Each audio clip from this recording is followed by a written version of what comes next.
Nag-viral agad-agad sa lahat ng social media outlet maging sa telebisyon ang pagtatagpo nila Sara Geronimo, Julia Montes at Alden Richards. Ito ay matapos e-post ang kanilang larawan na magkakatabi. Kaya naman super saya ng kani-kanilang mga fans dahil bibihira itong mangyari na magkita-kita sila sa iisang programa lalo pa at super busy sila sa kani-kanilang mga trabaho. Ang simpleng pag-upload ng kanilang mga larawan ang isa sa dahilan kung bakit ang iingay ng mga fans. Na magpasa hanggang ngayon ay pinag-uusapan pa rin sila, lalong-lalo na at mga video clips na in-upload ngayon ng pagkikita nilang tatlo.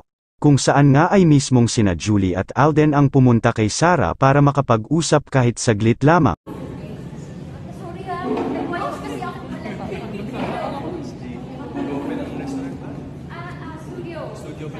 Sa mga hindi nakakaalam sina Sara Geronimo at Julia Montes ay minsan ang nagkasama ang isa't isa sa isang commercial kung saan ay parehas silang endorser ng nasabing produkto. Ganun din naman kay Sara at Alden.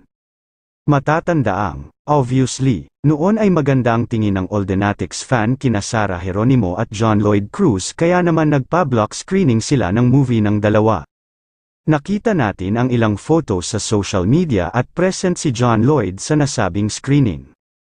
Hindi lamang iyon, naging friends sina Sara at Alden Richards dahil sa endorsement nilang pawnshop. Si Alden naman ay naging friend na rin ni Papa Lloydie ang he even attended his recent birthday party. For a short time na pagsasama nina Sara and Alden sa TV commercial ay naging magkaibigan din sila. Maganda kasi ang traito ni Sara kay Alden. Pinapakita ng Oldenatics kung ano ang natutunan nila kay Alden. Thank you sa Oldenatics, naging good example sila. Kaya nag-give back ang Oldenatics to say thank you sa dalawang artist na mababait at great artist in PH at naging mabuti kay Alden. Hindi kasi ninyo alam ang love and peace, yung giving back sa pagiging mabuting tao ni Sara at JLC kay Alden, yun ang way ng Oldenatics to say tay. Yan ang say ng fan ni Alden fan kung bakit may pa-block screening ang Oldenatics.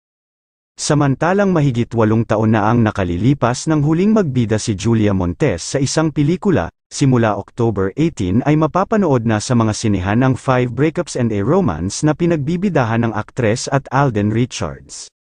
Tumabo ng husto sa takilya ang naturang pelikula nina Alden at Catherine, nakararamdam din umano ng pressure ngayon si Julia kung tatangkilikin ng mga tagahanga ang kanilang tambalan ni Alden. Nagkasama na rin ang dalawa sa isang proyekto kung saan same endorser sila kasama si Ann Curtis. Solid talaga sila kahit hindi madalas magkita at magkausap pero malinaw na mahalaga para kay Sara ang isang kaibigan.